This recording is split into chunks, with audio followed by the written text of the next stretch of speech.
looking this morning at when doors of opportunity open. And I think there is an appropriate timeliness to sharing that this morning, because the beginning of a new year is a good time to talk about doors of opportunity. We look at a brand new year that stretches before us, and we think of the possibilities that a new year holds. I suppose in retrospect, as we still think a little bit about the 2020 hindsight, Joe, as we think about 2020 and everything it brought to us, maybe it has caused us to temper our unbridled optimism that we normally have at the beginning of a new year. I often think at the beginning of a new year of an illustration I heard a number of years ago about the future standing before us. And the future is a bit like a man standing before us with his hands behind his back. And you don't know if he's about to hand you a bouquet or a brickbat. And I suppose that's kind of a realistic way of looking at it, maybe mixed in with a little bit of cynicism. But maybe 2020 revealed to us that there's been a few bricks thrown our way and maybe not as many bouquets as we would like to have seen. So regardless, the beginning of a new year, any time in life, there are always possibilities and opportunities before us, aren't there? Some of them are cleverly disguised. I think sometimes the enemy likes to present some opportunities that might seem good, but they're less than the best. They are diversions from the God-appointed opportunities that he has for us. So how to sort it out, how to know when God has placed a door of opportunity in front of us, and especially as we look at Nehemiah and learn from his example, it involves persistent prayer. It involves godly wisdom. It involves great patience in recognizing when God has set a door of opportunity before us. Reflecting back on Nehemiah and the story so far, mid-November to mid-December, Nehemiah asked about and learned the fate of his beloved Jerusalem and the people that lived there. We looked last week into chapter 1, verse 3, and he learned about the great danger that the people were in. The city walls had been broken down. The gates had been burned with fire. And we take a look at verse 4 once again, because that's his response to the calamity that he's learning about. He says, "When I heard these words, I sat down and I wept and mourned for days. And I was fasting and praying before the God of heaven." We see Nehemiah to be a man sensitive, a man concerned, a man deeply burdened about the people of God and the things of God. Verses 5 to 11, we're not going to read those verses again. We've read them before in a previous study. But verses 5 to 11 record his very fervent and humble prayer. We come to the very last phrase of chapter 11. It's very interesting because it's as if, you could picture this as if the camera, so to speak, is zoomed in on Nehemiah. The camera's been zoomed in on him and his actions, his attitudes, and so forth. And now it's like the camera zooms back so we can see the whole big picture. And as it zooms back, we see this, almost sounds like an incidental comment, but it's a very important one. Nehemiah says, "Now I was the cupbearer to the king." And so leading up to that point, you think, well, here's a man of God deeply concerned about the things of God, and that's interesting and all that. But now, this kind of changes everything. He's in a very significant position of influence. And I know we've shared before, the position of being a cupbearer was a very important one. It was both a prestigious position as well as being a very dangerous one. A cupbearer had more access to the king than almost anyone else. On a daily basis, several times a day, he has access to the king. And it was usually a very highly paid position, so it was a prized position in that sense. And a cupbearer had to be absolutely trustworthy, because a cupbearer is very likely to hear some very sensitive conversations around the throne, the individuals, the dignitaries that are there with the king. And so he's got to be sure to keep his yap shut and not share some of the things that he's been hearing about. As we mentioned, it was a very, very risky position, because about 3 times or more a day, he's sampling the wine and the food that's being brought to the king. And a common tactic back in those days, if you want to get rid of a high official like a king, best way is to try to poison him. And so if you're going to poison the king, you're going to end up poisoning the cupbearer first. So I guess if the cupbearer samples something and keels over dead right in front of him, he's probably not going to try the food and wine that's set before him. So again, it is a very risky position. And that's the position that we're almost instantly told that Nehemiah had. I was a cupbearer to the king. So from the month of Chislev in verse 1 of chapter 1 to now the month of Nisan, chapter 2, verse 1, a period of about 4 months have gone by. During that time, we know that Nehemiah has been very fervently praying about the burden that he has for Jerusalem and the people of God. He's fervently praying as he goes about his daily work as a cupbearer. It's business as usual for about 4 months. Business as usual, except one day in his anguish, it is noticed. Look at the first 2 verses, chapter 2. It says, "And it came about in the month of Nisan, in the 20th year of King Artaxerxes, that wine was before him. And I took up the wine and gave it to the king. Now I had not been sad in his presence. So the king said to me, 'Why is your face sad, though you are not sick? This is nothing but sadness of heart.' Then I was very much afraid." So one day the secret is out. 4 months he's hidden his real feelings pretty well, gone about the business with the king every day. But one day the king happens to notice, as the wine is brought before him, he notices that Nehemiah is not quite himself. Nehemiah is sad, and the king recognizes that he's not sick. This is emotional sadness, a sadness of heart. And as Nehemiah says, I was very much afraid. Well, yeah, that's a risky position to be in. That can be a death sentence because you got to be at your best in the presence of the king. You're trying to make the king glad and everything sounding good and all of that. And so for Nehemiah to be sad in the presence of the king, number one, he could have lost his job, or probably worse, lost his head, so to speak. He could have easily been executed. That's how serious the situation was. So verse 3, Nehemiah said to the king, I guess this is what you used to say back in those days, "Let the king live forever." He said, "Why should my face not be sad when the city, the place of my father's tombs, lies desolate and its gates have been consumed by fire?" 4 months of anguish. All of a sudden it's been bottled up, and all of a sudden it gushes out. And so this 4-month time of anguish, and now all of a sudden there's this opportunity, in a sense, that is presented to Nehemiah. He's been very patient in his waiting, his watching and praying.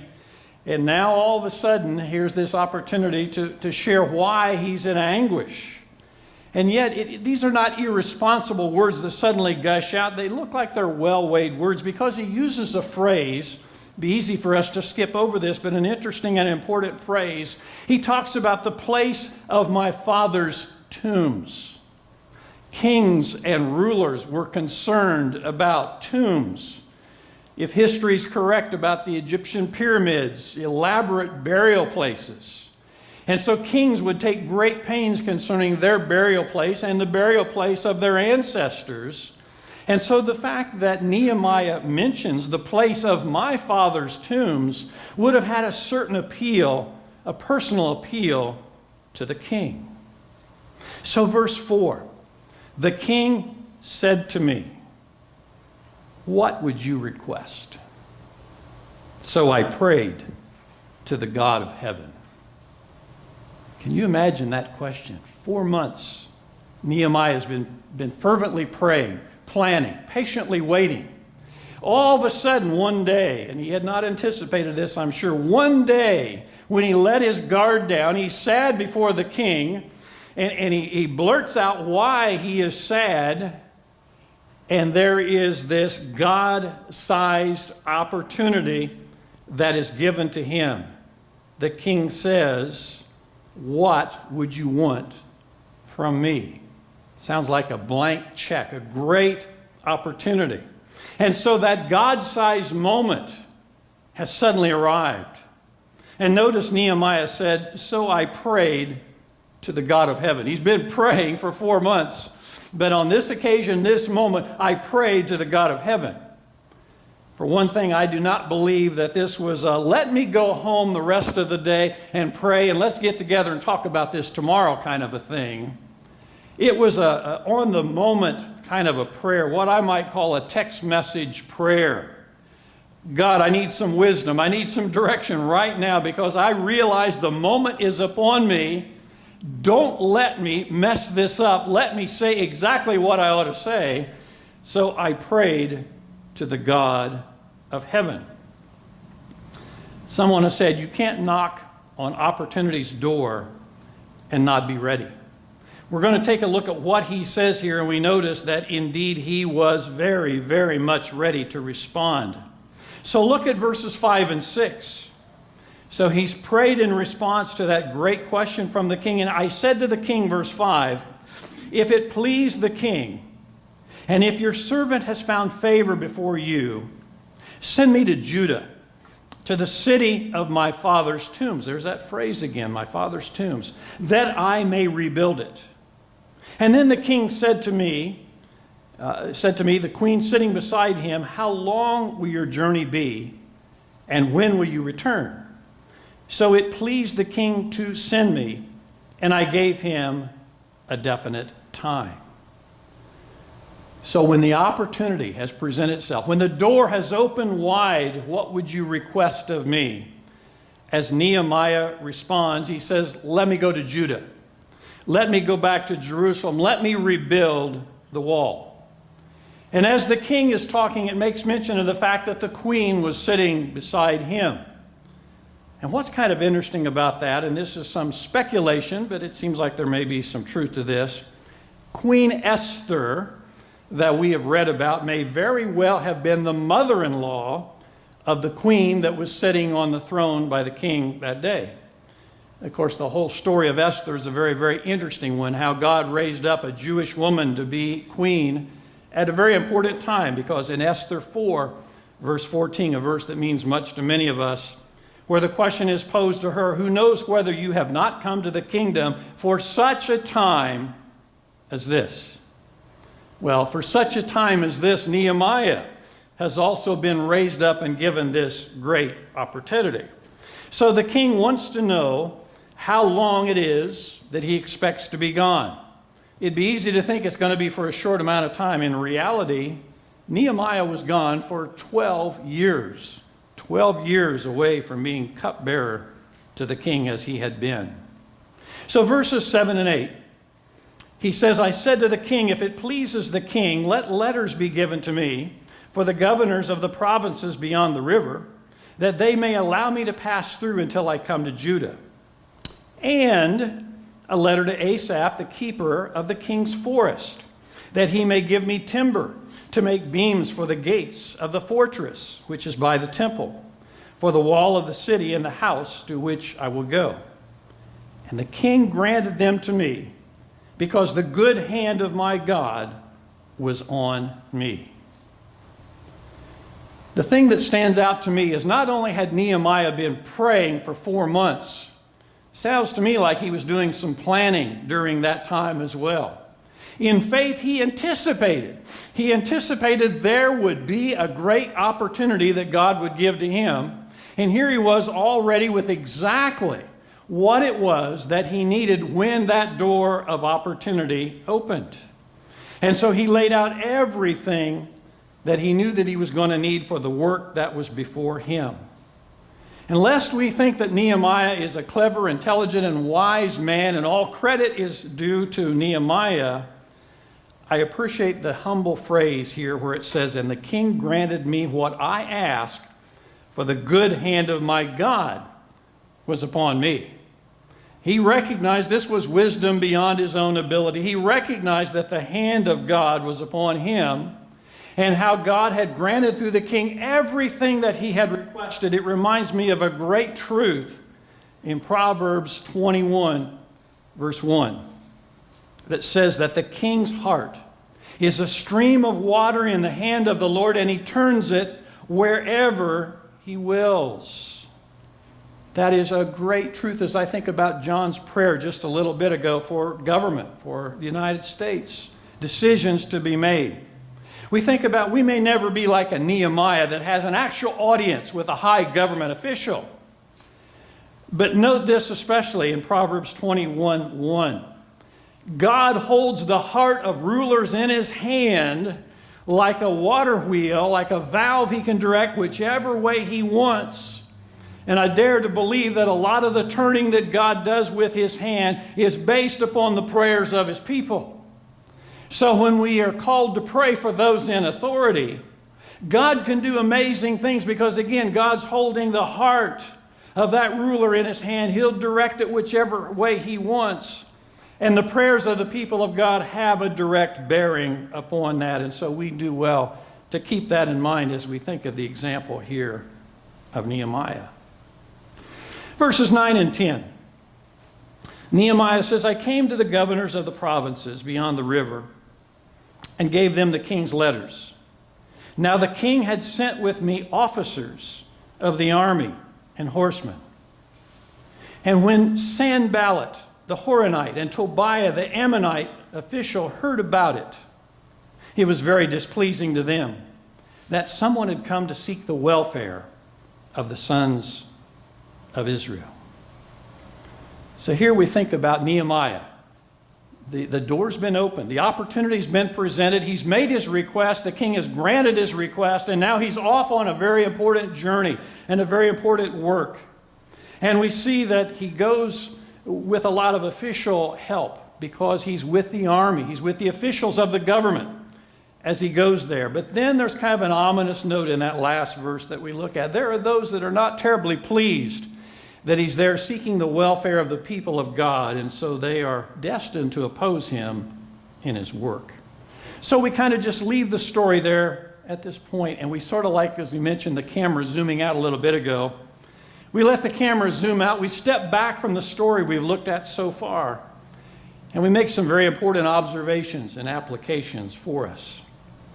The thing that really stands out to me as much as anything is Nehemiah himself. A humble man of God on his knees, planning in faith for a great opportunity that he believes that God has for him. 4 months. We don't want to lose sight of that. 4 months from when he heard the news until the door opened. He's praying fervently. He's planning. He's anticipating in faith what God is going to do. 4 months. Some people would say, why so long? Might have a tendency to look at Nehemiah and say, what an indecisive man. Here he's spending all this time praying. Why didn't he just step up and do something? 4 months of continuous suffering in Jerusalem with the people of God.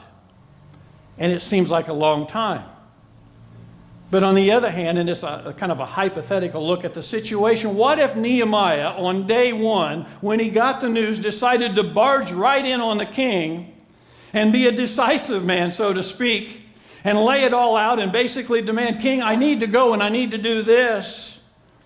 What would have happened if he'd have jumped in impulsively and made that request when the timing was all wrong? We say it would have been a great disaster. The king would have flatly turned him down, might have removed him from his position, and the tragedy would have continued. We see that this was in God's timing and in God's way. It took a lot of prayer. It took a great deal of wisdom and patience. It took wise planning for Nehemiah to be prepared for the great opportunity. And so 4 long months was not a needless delay. It was a very important time frame for the preparation that needed to be made both in Nehemiah's heart and life, probably the king as well, and in the whole grand scheme of things in terms of the plan of God. It takes me back to a question I think I asked in an earlier study, but it brings it down to us in terms of what's important in the plan of God and the people of God and the desires of God in terms of praying. And what would we devote ourselves to that might take 4 long months as well for God to finally open the door of opportunity? What would be on our hearts and our minds right now? Say, what's the great need?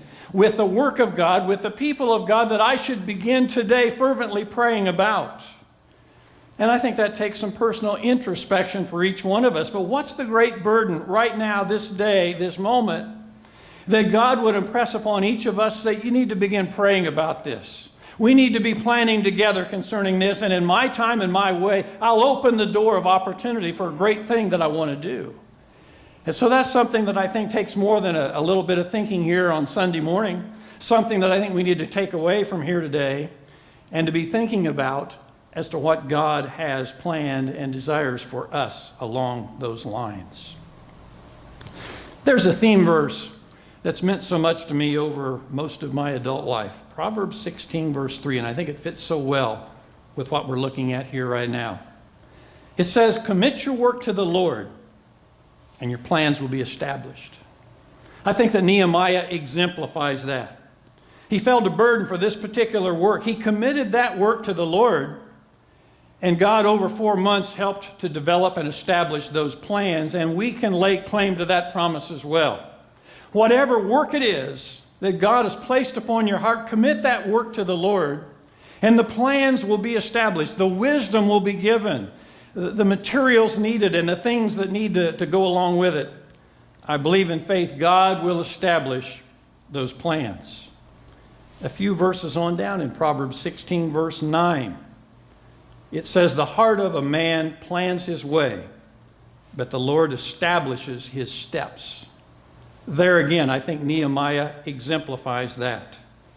He did some planning during those 4 months of praying, but obviously the Lord established his steps. He could not have orchestrated that particular day, those events that took place, that opened the door for everything. God established his steps.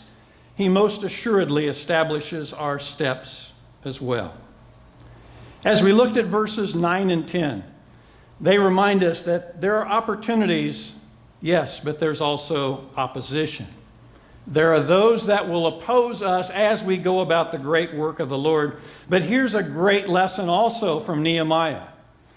We picture Nehemiah going to Jerusalem when the time came with a full military escort. Nehemiah went according to God's time and plan with the full authority of the throne of Persia, the authority of the king. I state that because when we have fervently prayed for God's great opportunity, when we see the door of opportunity swing open wide by the very power of God, when we see that work that God has called us to, when it is set before us, and we know that there will be opposition to that, know this, that we have the full authority of the throne of God for our success. Not the throne of Persia or any other government, the very throne of God. And so Nehemiah's example lifts that up, that we have that great authority as we go about that great work. Keeping those things in mind, we think about the work of rebuilding from brokenness. On this first Sunday of 2021, we know there's a lot of rebuilding from brokenness resulting from 2020. I personally believe, as I've shared before, it's becoming much more clear to me that the greatest brokenness that we have to deal with is emotional and spiritual as a result of what we have been through. And there's so many different things we could bring in and speak about concerning that. For one, I know we're sure that there are those who've been paralyzed by fear over the past few months and most of last year. We know that there are those that are spiritually broken. While many of us have had almost a sense of desperation to get into the Word of God and get into prayer like never before, there have been those that are spiritually broken that have drifted away from those things during this past year. There are those, no doubt, who become indifferent to the life of the body of Christ, rather endeared instead of being endeared to it. And so those are a few of the examples of the brokenness that we can be sure is out there. What we are called to, as we look at Nehemiah, is to arise and build. We're called, and I think especially in this coming year, to rise up and to build and rebuild amidst the brokenness. And as God directs us through patient and fervent prayer and planning, God will work that out in our lives. And as we also, like Nehemiah, see a great door of opportunity swing wide open in God's time and way, we can go forward with confidence, as we said a few moments ago, that we have the full authority of the throne of God in whatever rebuilding work we are about in this coming year. Again, it all goes back to a man who spent time on his knees, praying faithfully and fervently to God for 4 months for God to use him for his glory and to advance the kingdom. I fully believe that's where it starts with each one of us. This is a good time to recommit ourselves to that. Let me be more fervent in my prayer. Let me seek your wisdom in my planning as I prepare for the great work, God, that you have for me and for each of us. As Nehemiah said, the good hand of my God was on me. We can also lay claim to that. As we devote ourselves to things that matter most with God, the good hand of our God is upon us. Let's lay claim to that promise as we go forward this year. Amen?